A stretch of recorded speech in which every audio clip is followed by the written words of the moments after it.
കോട്ടയം വൈക്കത്ത് ശക്തമായ കാറ്റിനെ തുടർന്ന് വള്ളം മറിഞ്ഞതെന്ന വൈക്കം തഹസിൽദാർ ബിപിൻ ഭാസ്കർ കൈരളി ന്യൂസിനോട് പറഞ്ഞു. 23 പേരുണ്ടായിരുന്ന വള്ളത്തിൽ നിന്ന് 22 പേരെയും രക്ഷപ്പെടുത്തിയവരെ സുരക്ഷിത സ്ഥാനത്തേക്ക് മാറ്റിയെന്നും ബിപിൻ ഭാസ്കർ.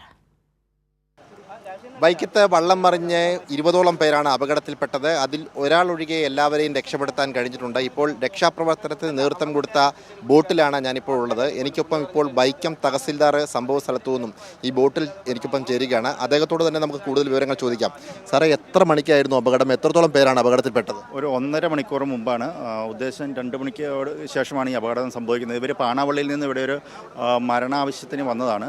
തിരിച്ചു പോകുന്ന വഴിയാണ് ഈ അപകടം സംഭവിച്ചത്.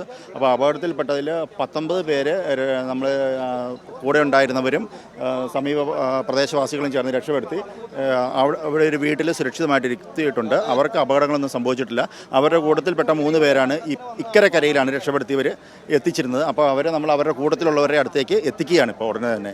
അപ്പോൾ അവർ വളരെ മാനസികമായിട്ട് ബുദ്ധിമുട്ടിലാണ്. അപ്പോൾ അവരുടെ കൂട്ടത്തിലുള്ളവരുടെ അടുത്തേക്ക് എത്തുമ്പോൾ അവർക്കുള്ള ഒരു മാനസികമായിട്ടുള്ള ആ ബുദ്ധിമുട്ട് ഒഴിവാക്കാനായിട്ട് ഇപ്പോൾ നമ്മൾ അവരുടെ അടുത്തേക്ക് എത്തിക്കുകയാണ്, അവരുടെ കുടുംബാംഗങ്ങളുടെ അടുത്തേക്ക്. എത്ര മണിയോടെയായിരുന്നു ഈ അപകടം? ഈ അപകടത്തിന് കാരണമായത് എന്താണ് സാർ? നമുക്ക് കാണാൻ കഴിയും, പുഴയിൽ വളരെ വലിയ രീതിയിലുള്ള ഒഴുക്കാണ്. അപ്പോൾ ചെറിയ വള്ളങ്ങളൊക്കെ അപകടത്തിൽപ്പെടാൻ വളരെ സാധ്യത കൂടുതലാണ്. അതിശക്തമായ ഒഴുക്കാണ്. ഇത്തരത്തിലുള്ള വലിയ രക്ഷാ ബോട്ടുകളിലല്ലാതെ നമ്മൾക്ക് ഈ കാലാവസ്ഥയിൽ നമുക്ക് ഈ പുഴയിലൂടെ യാത്ര ചെയ്യാൻ സാധിക്കുകയില്ല. ഈ വള്ളത്തിൽ ഉൾക്കൊള്ളാൻ കഴിയുന്നതിനേക്കാൾ കൂടുതൽ ആളുകൾ ഉണ്ടായിരുന്നു, അതോ പരിമിതമായ ആളുകൾ ഉണ്ടായിരുന്നു? വള്ളത്തിൽ ഉൾക്കൊള്ളാവുന്നതിലും കൂടുതൽ ആളുകൾ ഉണ്ടാകാൻ സാധ്യതയുണ്ട്. കാരണം എന്താ, അതിലുപരി ഈ കാലാവസ്ഥയിലെ മാറ്റവും അതിശക്തമായ ഒഴുക്കും ശക്തമായ കാറ്റ് വന്നതാണ് വള്ളം മറിയാൻ ഉണ്ടായ കാരണം എന്നാണ് ഉള്ളവർ നമ്മളെ അറിയിച്ചത്.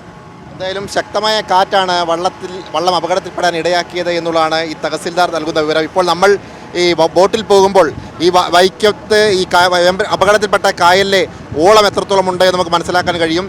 കടലിലുണ്ടാവുന്നതിനേക്കാൾ ഓളം ഇപ്പോൾ ഈ കായലിൽ ഉണ്ടാവുന്നുണ്ട്. കാരണം ഇത്രത്തോളം അതിശക്തമായ കാറ്റും ഓളവും ഉണ്ടായതിൻ്റെ അടിസ്ഥാനത്തിലാണ് ഈ ചെറുവള്ളം, ഈ ആളുകളുമായി പോയ വള്ളം മറിയാനിടയായത്. അങ്ങനെ ഇടയായ ആളുകൾ ഈ വേമ്പനാട് കായലിൻ്റെ മധ്യഭാഗത്ത് മറിയുകയും അവർ വള്ളത്തിൽ പിടിച്ച് കിടക്കുകയുമായിരുന്നു. അങ്ങനെ ആളുകൾ അത്ഭുതകരമായി എന്ന് വേണമെങ്കിൽ പറയാം, അത്ഭുതകരമായി തന്നെയാണ് അവർ ജീവിതത്തിലേക്ക് മടങ്ങിയെത്തിയത്. ഒരാളെ കണ്ടെത്തിയിട്ടില്ല. കണ്ണൻ എന്ന് പറയപ്പെടുന്ന ആളാണ്, അദ്ദേഹത്തിൻ്റെ പേര് സുമേഷ് എന്നാണ്. അദ്ദേഹത്തെ കണ്ടെത്തുന്നതിന് വേണ്ടിയുള്ള തെരച്ചിലാണ് ഇപ്പോൾ നടന്നുകൊണ്ടിരിക്കുന്നത്. എന്തായാലും വലിയ തോതിലുള്ള ഒരു വലിയ ദുരന്തം വഴിമാറിയതിൽ ആശ്വസിക്കാം എന്നുള്ളതാണ് ഈ ഘട്ടത്തിൽ പറയാനുള്ളത്. സാംജിത് ആർപ്പൂക്കരയ്ക്കൊപ്പം സനോജ് സുരേന്ദ്രൻ, കൈരളി ന്യൂസ്, കോട്ടയം.